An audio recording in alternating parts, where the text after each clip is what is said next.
ferroviaire au niveau sous-régional. En ce qui concerne les ports, Macron accuse les grands retards dans les délais de manutention.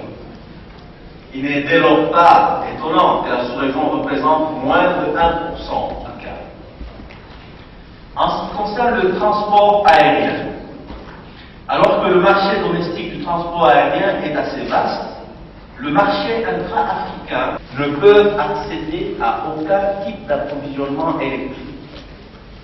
C'est ainsi que le West Africa Power électrique de qualité, mais les échanges sous-régionaux d'énergie demeurent encore faibles lorsque on les compare. Il a connu une forte expansion dans la sous-région grâce à la révolution de la téléphonie mobile et à la croissance sous-marin, et les mutations importantes enregistrées depuis les années 90 ne se sont pas toujours traduites par une amélioration de l'accès. Mesdames et messieurs, le programme de développement des infrastructures en Afrique, communément appelé PIDA, fournit un cadre stratégique de développement des infrastructures et à d'énormes problèmes de financement. En effet, le financement du PIDA, estimé jusqu'en 2020 à près de 68 milliards de dollars, participation active du secteur privé.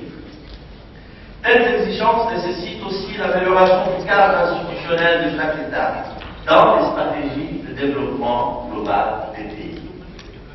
Chers experts, mesdames et messieurs, c'est en réponse à tous ces enjeux et défis, plus spécifiquement dans les secteurs du transport, de l'énergie, des technologies de l'information et de la communication, tout en identifiant les principales caractéristiques des domaines, des recommandations claires à l'endroit des décideurs et autres parties prenantes pour la consolidation des infrastructures sous-régionales et d'expertise dans la salle, me rassure déjà quant à la haute facture des discussions et résultats attendus de cette réunion de discussion, et vous dire merci pour votre attention.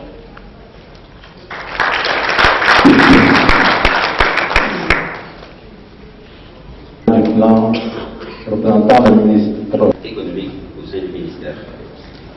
Et sous ce rang donc, elle vise à renforcer l'économie à la commission de la CEDEAO.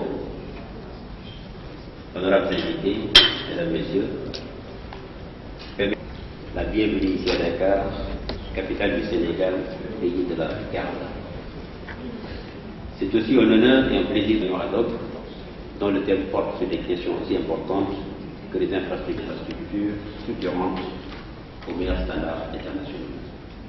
Il s'agira notamment de bâtir un réseau, désenclaver les zones de production à travers les infrastructures d'intégration au marché sous-régional. Un déficit infrastructurel parfois important, les besoins d'infrastructures, la plupart des pays africains devraient consacrer une part relativement importante du PIB, environ 15%, environ 14% du PIB, durant plus d'une dizaine d'années. Les pays, face à des coûts de réalisation élevés, la viabilité financière nécessite une volume d'utilisation de notre zone, qui présente des handicaps, notamment la fragmentation géographique de la sous-région, un processus d'interconnexion des pays africains. Elle présente des caractéristiques variées et contribue fortement à la facilitation des actifs et l'égalité des ressources. Cette démarche permettra naturellement de pallier les faiblesses. Les partenaires techniques et financiers sont également disposés à appuyer nos États dans ce type de projet, renforcer l'intégration économique et la coopération en Afrique de l'Ouest, désenclaver les pays de l'Interland de la sous-région, de manière à réduire les coûts globaux de transport et favoriser les échanges économiques entre les deux pays. Mesdames et messieurs, nos travaux, je déclare ouverte la réunion ad hoc du groupe d'experts sur le thème infrastructure d'intégration et de la zone de libre-échange régionale de l'Afrique de l'Ouest. Je vous remercie de votre attention.